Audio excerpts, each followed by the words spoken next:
lenge siden du tok osten, jo.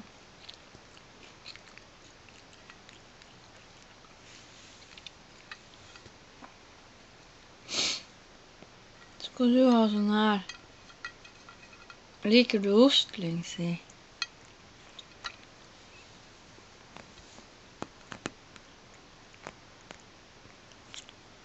Liker du sånn her ost?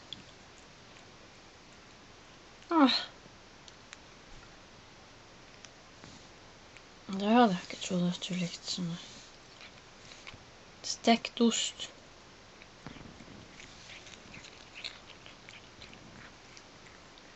Ja. Du likte jo sånn her ost.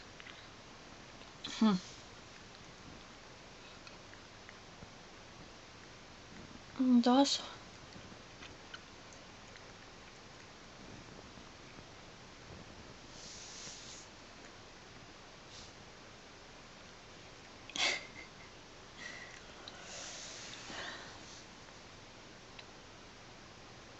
Du må ikke begynne å spise for mye menneskemat da.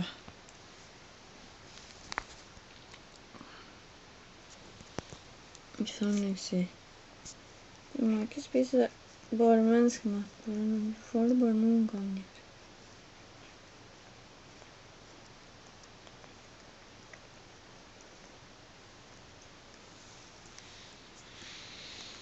Nei, Lingsi. Du må ikke... Nei, Lingsi. Nei. Jeg kan jo ikke spise når du tar brødskiva mi. Hæ? Du kan ikke stjele brødskiva mi, Lingsi. Uff. Ok, jeg kan bare dele med deg da. Men kniven ikke så bra. Men du liker sikkert ikke ost.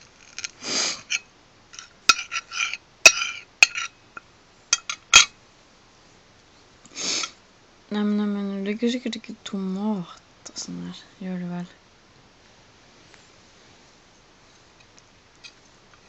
Men... Jeg spiser resten av ostesmøret.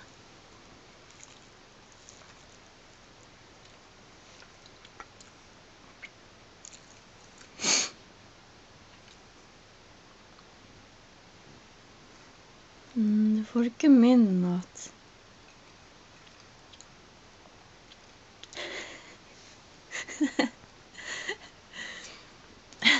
Liker du brød, Lingsi?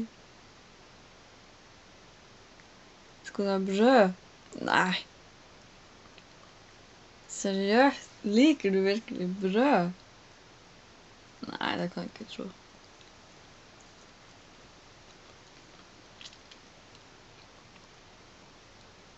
Tror du at du er menneske som spiser bare alt?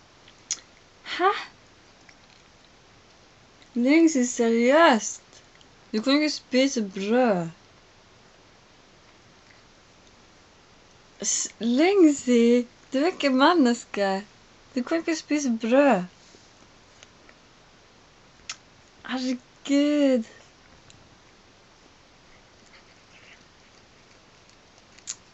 Shit. Seriøst? Nei, altså, Lingsi. Det her går ikke an. Jeg tror du må begynne å bare spise tørrfôrene. Og tunfisk. Hva som skjer? Var det så godt med brød?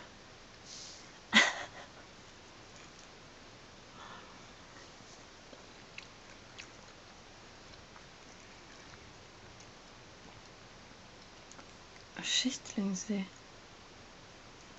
Har du virkelig begynt å spise brød? Jeg kom ikke over det her.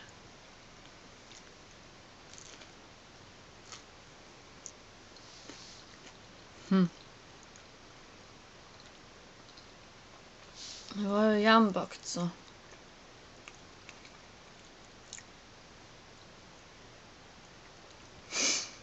Men kanskje du er bare så lei. Nå er det jo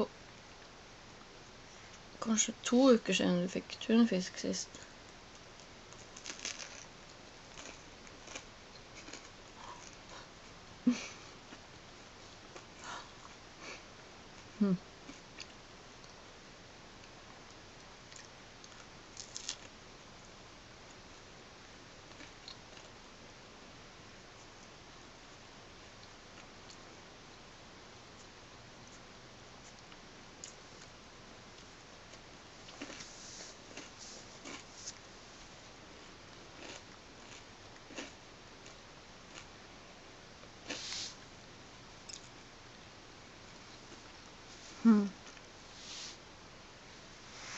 Det här är maten. Jag skulle inte ha maten som du gjort den på.